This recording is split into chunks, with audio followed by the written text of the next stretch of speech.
우주에 가서 금과 은을 캐오면 금과 은이 가치가 없어지는 것 아니냐는 말을 종종 듣습니다. 이 썰이 언제부터 나오기 시작했느냐 하면 2019년 나사가 발견한 푸시케 16이라고 이름 붙여진 소행성이 있는데 철과 니켈은 물론 히토류와 금과 은을 포함한 귀금속 등 당시 가치로 700조 달러의 금속으로 이루어져 있다는 소식이 언론을 탔을 때부터입니다. 우선 푸시케 16에 대해서 간단히 알아보겠습니다. 푸시케 16은 지구에서 약 3.7억 km 떨어져 있는 곳에 위치하고 있으며 이는 지구와 태양 사이의 거리보다 약 3배 먼 거리입니다. 여기서 금과 은을 캐오면 금과 은이 가치가 없어지는 것 아니냐는 이야기인데 지구 평평설을 믿는 사람들이 있는 것처럼 여기에 대해서도 진지하게 믿으시는 분들도 꽤 있는 것 같아서 영상을 제작합니다. 금은 현재 그 희소성과 인류 역사를 관통해온 가치 저장성으로 인해서 귀금속의 지위를 누리고 있습니다. 금은 70억 개의 양성자와 118개의 중성자로 구성된 단일 원자이며 금의 생성은 초고밀도 핵인 중성자별 간의 충돌과 같은 파괴적이고 과격한 이벤트가 필요하다고 합니다. 그럼에도 불구하고 우주에는 금이 아주 많을 것입니다. 그리고 전체 우주에 있는 금의 무게를 모두 합치면 아마도 지구의 무게보다 더 많은 금이 있을 것입니다. 결론부터 우선 말씀드리겠습니다. 우주에 아무리 금이 많다고 해도 지구에 있는 금의 가치에 영향을 미치지 않습니다. 물론 그런 뉴스로 인해서 뿅망치칠 소재는 됩니다. 하지만 가치에 영향을 끼치지 않습니다. 모두 액세스에서 여러분의 손에 쥘 수 없으므로 영향을 끼치지 않습니다. 아니요, 가져와서 손에 쥘 수 있다 하더라도 영향을 끼치지 않습니다. 왜 그런 것인지 풀코스로 설명드리겠습니다. 우선 저는 우주에서 광물을 채굴하는 것이 미래에 실현 가능해질 수 있다는 것을 분명히 하고 싶습니다. 그러나 그것은 현재 우리의 기술로는 불가능하며 한 세기 이후조차도 불투명합니다. 한 세기 정도 후에 항공우주 기술이 우주선을 보내서 채굴하고 정제할 수 있을 정도로 발전한다면 가능합니다. 이 가정이 틀렸다고 하고 긍정 회로를 풀코스로 돌려보겠습니다. 불과 몇 년 또는 수십 년 내에 우주선을 보내서 채굴하고 정제할 수 있을 정도로 기술이 발전했다고 칩시다. 그럼에도 불구하고 우리가 쉽게 금을 얻을 수 있을 만큼 가까운 소행성이 없습니다. 푸시케 16만 해도 지구와 태양과의 거리보다 3배 멉니다. 비용 효율적이지 않습니다. 우선 우주 탐사는 우리가 생각하는 것보다 비용이 많이 듭니다. 우주에서 원자재를 찾고 운송하는 데 드는 대부분의 비용은 무게와 관련이 있습니다. 물론 다시 한번 긍정 회로를 돌려서 우주 기술의 효율성도 개선될 수 있습니다. 그러나 아무리 회로를 돌린다 하더라도 우주 탐사에 들어가는 비용을 무게 기반으로 산출하면 그 비용은 너무나 사악해서 현재 비용의 단 1%로 줄일 수 있다 하더라도 투입해야 하는 화폐는 여전히 소행성에서 얻을 수 있다고 주장하는 금 가치의 수백 배에 달합니다. 오늘날 우주선에 약 0.5kg의 탑재체를 실는데 약 1만 달러가 든다고 추정합니다. 그리고 인간의 평균 체중은 62kg입니다. 즉 머릿수 하나만 해도 13만 7천 달러를 지출해야 합니다. 그런데 태양과의 거리보다 3배 먼 행성에 탐사선을 보내서 금을 채굴하고 지구로 다시 가져오는 데 들어가는 비용을 상상해 보십시오.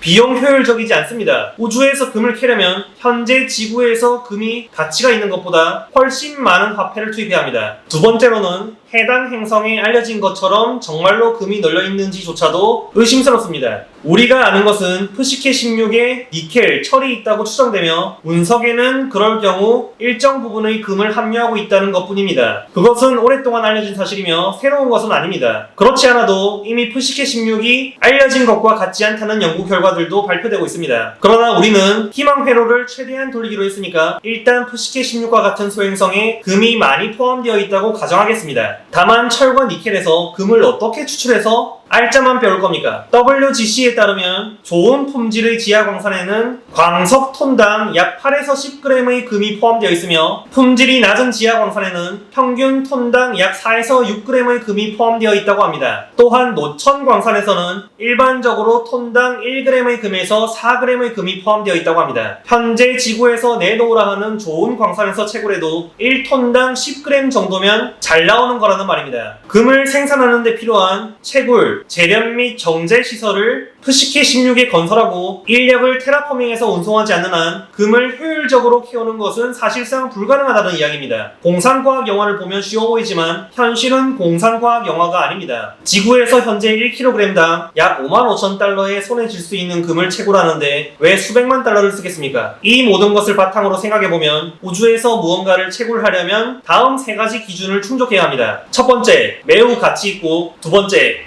지구에서 구하기 매우 어려우며, 세 번째, 우주에서는 지구보다 구하기 쉬운 물질이어야 합니다. 그런 물질은 없습니다. 그렇기 때문에 영화 아바타에서는 행성 침략과 채굴을 정당화하기 위해서 가상의 물질을 만들었습니다. 솔직히 너무 어이없는 이야기에 대한 반론치고 이야기가 너무 길었습니다. 아니, 다 집어치우고 조금만 생각해보면 이상한 걸 알 수 있지 않습니까? 오히려 우주에 가서 채굴해 온다는 소식이 들리면 좋은 겁니다. 이미 그만큼 귀해졌다는 말이거든요. 물론 지금도 사람들이 몰라서 그렇지 귀하지만요. 여러분이 지금 종이화폐를 실물 금과 은으로 교환할 수 있는 유일한 이유가 무엇인지 아십니까? 여러분 주위에 그 누구도 금과 은 실물 형태로 저축을 하고 있지 않기 때문입니다. 정말로 다른 이유는 단 하나도 없습니다. 금광이 뭐 어디서 발견이 되었네, 은이 무슨 부산물로 채굴하는 것이 많아서 흔하네, 우주에 금이 널렸네, 이런 소리 하는데 사실을 알고 나면 제가 말씀드린 것이 유일한 이유입니다. 제가 기획하고 있는 추후 영상에서 우주에 있는 금은 차치하고서라도 지구에 있는 금과 은이 얼마나 귀하고 특히 실버 스키즈가 얼마나 쉽게 일어날 수 있는지에 대해서 말씀드리겠습니다. 감사합니다.